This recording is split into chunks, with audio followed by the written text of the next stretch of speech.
That is how long is left for Manchester City to get 2 signings over the line and Chelsea to get 1. If they do, they've got to get on with it. In the meantime, Manchester United have got a little bit more time because, of course, they've got until the end of the window, which is September 1st.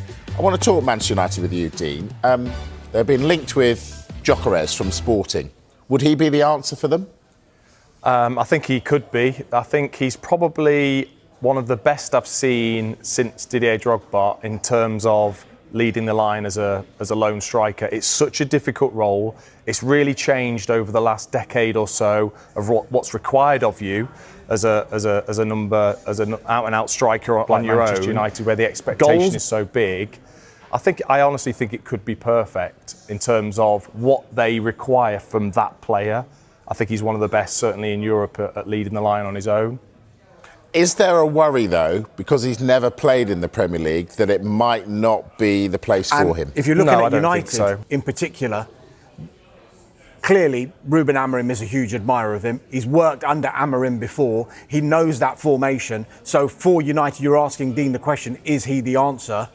I mean, United have got a lot of work to do in all areas of the pitch, but if he wants to play in that formation and continue with that formation, and we've got no reason to believe that he won't because he's very stubborn in that formation, is Amorim, you would think that someone like Victor Gyökeres would be absolutely perfect because he knows the manager and he knows that formation back to front. So it would be a fantastic signing if United can get it over the line. There was all this talk about he wanted to play Champions League football.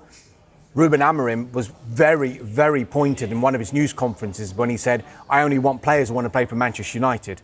It doesn't matter if we've got European football or not. If players are saying, I want to move to a Champions League club, I don't want that player to come to United. And I think he meant that regardless of whether United were in European football or not. He wanted them to come because it's Manchester United. So it'll be a test now of United's pull. But I just wonder whether the likes of Cunha and possibly Brian Mbeumo coming as well, whether that kind of signing can attract a player. I don't know if Dean's got a comment on that. When you see, if you're 50-50 about joining a club and then you see the kind of recruitment a club is making and you think, oh, right, they're going somewhere here.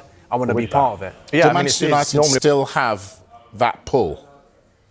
Yeah, United I think they do, have, of course, made initial contacts via intermediaries over Victor Gyökeres. So there hasn't been any club-to-club contact as far as we're aware at this stage. And a lot of people are saying, how can they afford Cunha, who's already at the club, Mbeumo, who is going to cost the thick end of £60 million as well, and Victor Gyökeres, who's going to cost over £60 million as well.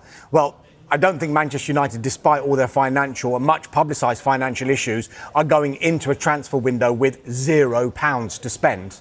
They will have a certain budget, which we understand to be covered by Cunha and Mbeumo, and then maybe they will have to make sales to be able to fund a deal for someone like Gyökeres. But if you look at the players that they're signing in Cunha and Mbeumo, is that almost a message as well to the current players who are there, who could have played in the number 10 positions, Rashford, Sancho, Anthony, Garnacho, thanks, but we're going to listen to offers for you. And I'm sure United are expecting offers for these players to be able to fund the rest of their window.